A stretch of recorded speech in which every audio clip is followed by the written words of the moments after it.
Now, as you might have heard on this program a couple of days ago, the international police organization Interpol says cybercrime is increasing across Africa, accounting for over 30% of reported crime. In its newly published assessment, it says the worst affected countries on the continent are South Africa, Kenya, and Nigeria, with artificial intelligence exacerbating the problem.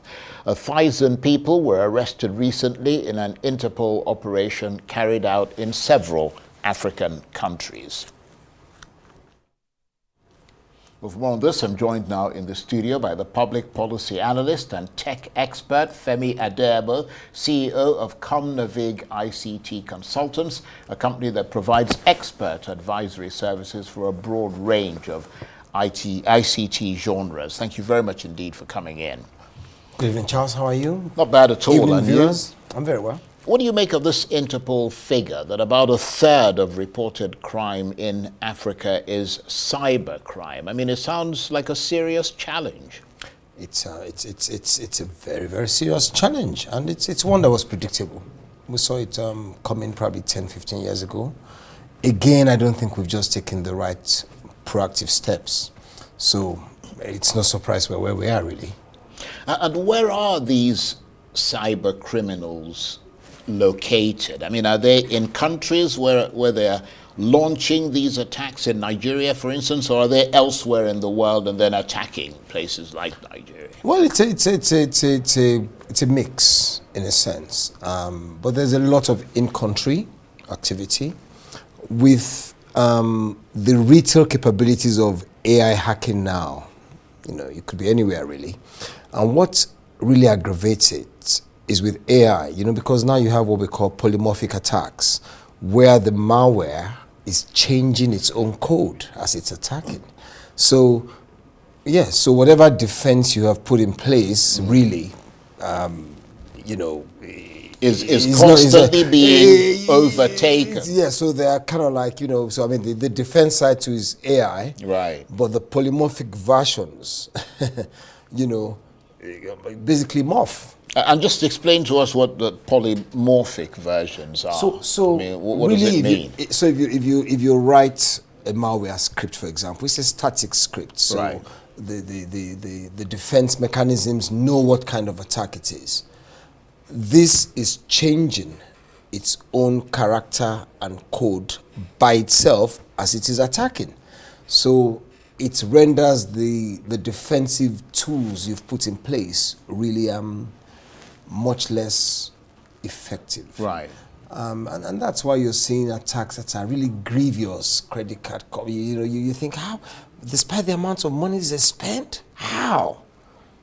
You know, it's a serious case. For us in Nigeria, it's actually very, very, combined with AI, you know, we had this conversation.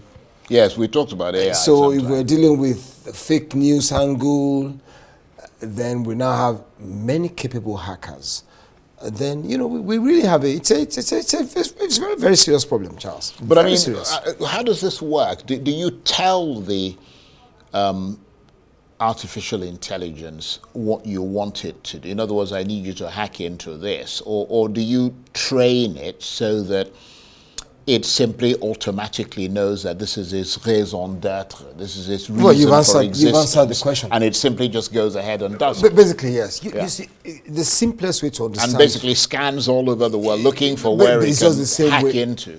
Exactly. So it's the same way you could tell a human being, I want you to hack. Right. Basically, that's it. It's just that it's got the exponentially higher capabilities and intelligence to do it. So you kind of give it an instruction and it just runs with it until you change that instruction. Well, yeah, and it can adapt itself to the changing circumstances on the field of play. So if you're a banker, for example, and you go and get this thing, because it is artificial intelligence, it immediately cottons onto the change that you've put in to try and prevent it from getting in, and then tries to devise a means of getting around that. Basically, yeah, it's just basically the way a human being would behave, but it's much more intelligent. So you could argue that, well, the defense tool's got to be AI powered, clearly. Right. I mean, because if it's not, it doesn't even stand a chance. But like everything else, it's probably not the the tool. It's the person behind the gun. You know, so I think we need to have a much more, it's not a technical issue alone where you say, okay, counter cyber, you know, cyber security counter units and what. We need to go back. I mean, we have a generation out there now that require a different strategy to deal with. But we probably need to go back to our curriculum as well and things like that, and really start working on the minds of the ones coming, to let them understand that you can't, okay, yes, a few of you might make a lot of money, not a few actually, a lot of you made a lot of money, but the brand implications, even for you, you know, as a generation, it would not work.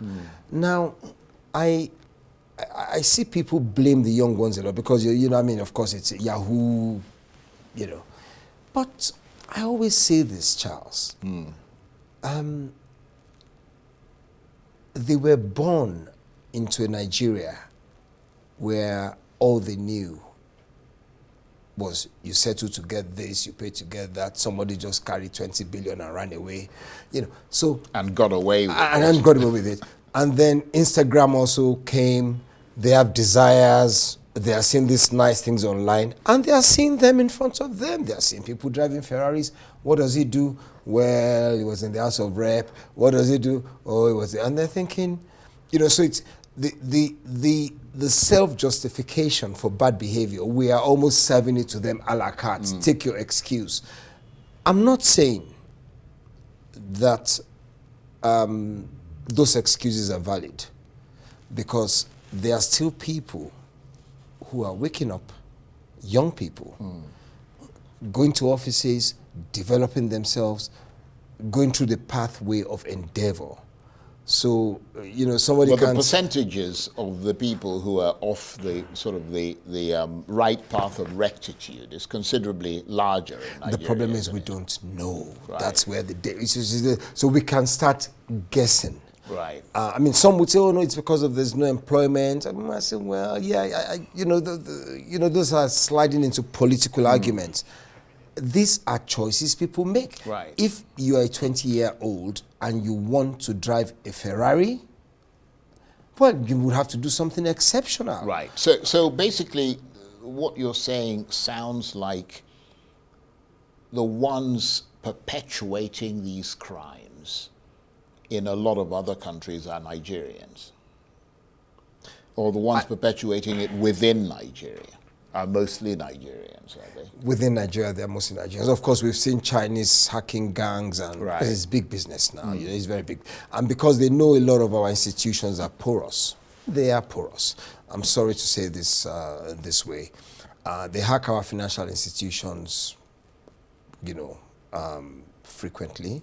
Nobody really reports, even though there's a mandatory requirement to report under the Cybercrime Act. But then, you know, no bank probably just wants to store in the house. So somebody just hacked me and took 30 billion, you know. Yeah. It could create a run on the bank. Remember, there's still a bank. This wasn't even a hacking. This was an insider job where a middle-level manager heisted 32 billion a few months ago? That's gone quiet. 32 billion, you know. And talking about large sums of money, like you're mentioning there, I mean, I was reading that overall, globally, the world is losing something like $8 trillion a year. Yes, and I just read from cybercrime. Yes. How much would you say Nigeria is losing annually to cybercrime? It's almost impossible to say, Charles, Right. because again, but it's a significant chunk. Oh of no, that. yes, it's a massive chunk. No, because it's not only the money that is lost. The time to recover, the confidence, the sheer organizational trauma. If you've ever seen a ransomware, if you've been attacked before, it's not a pleasant sight to see. And who's most vulnerable to it in Nigeria? In other words, what are the ways that they? I presume banks, obviously, one of them. Well, MBS was hacked. But also individuals, I guess. Oh, I mean, come on, individuals. That's a stroll in the park, really. Right. For hackers, you know, that's a stroll in the park. Your WhatsApp, I mean, you saw that NCC just sanctioned one of the operators. That's the Nigerian Communications Commission. Yes, right. Sanctioned one of the operators, I think, last month, 100 and something million naira, because they were still registering people without the right KYC. So all these scams are still happening, and then you can't trace. What's KYC for people who know don't your customer? Sorry, forgive me. Right. So you can't trace, the scam. I mean, so it requires one sincerity of purpose. Then we need to start working mindsets. This thing is Nigeria is now. I read a report. We're number 5 in the world in terms of. I'm thinking how. In terms of hacking, in terms of cybercrime. In other words, victims or perpetration. Okay, perpetration. Yeah. So now, but then you need to look at our population. We have a big population too, and it's a relatively young population, and they have the skills. They were exposed. They are native digital citizens. You and I were native analog, and we kind of like transited to digital. You mean you are? Analog. You are. You were. We were. No, but you're ICT, so you should know these things. No, you obviously do. No, which but is why we've got you here. We were born. I mean, I hope you do. Because that's why I've got you here. Yeah, we were born into an analog age, so we transited to digital. The younger ones are born as native digital citizens, so they understand these devices, they understand the loopholes. And unfortunately, where skill meets lack of character, anything goes. Where you have, I don't know whether you saw a documentary some guy did in Lagos with the Yahoo gang, who gave him an interview. No, I haven't seen that. Oh, you need to. It just came out about 3 days ago. It's really scary. What really struck me when he asked one of them, why? Okay, what do you do with the money? He said jewelry, alcohol, clubs. It's gone. We make it all over again. So you see, so it's not like they're investing in property or developing so that's kind of like defeats the poverty argument a little bit. The money is being wasted. But he said something which was very, very critical. A friend of his committed suicide. And why did he commit suicide? The mother was pressurizing him. Your friends are doing well. Look at the car your friend has. All the friends were Yahoo. But this one guy just decided, I'm not going to do it. So he said, he sat with him that, well, why don't you want to do scam? And the guy said, it's just against, I'm just going to do it. Well, a few weeks later, he killed himself because of just the sheer peer pressure. So in terms of what needs to be done, I mean, you touched on that briefly at the outset. Do you think, you were saying there needs to be better public education, more investment on cyber security, and an awareness of the kind of scams that people could fall prey to, I suppose? Yes, I think it needs to be even deeper than that. When we wrote the IT policy that later moved into the broadband policy, this was one of the key issues Mobola Johnson, she was the minister then, where we really discussed in great detail privately that, look, we'll give the skills, but if we give the skills without the mindset, well, it's like training somebody how to shoot a gun. And you've not kind of like conditioned his mind that, you only use it in self-defense or to do, then you give them the weapons. Well, that could be a problem in itself. So we need to really go back to, we need to understand that the children who are still in school, it's a different strategy we need for them. The ones who are already in university, it's a different strategy we need.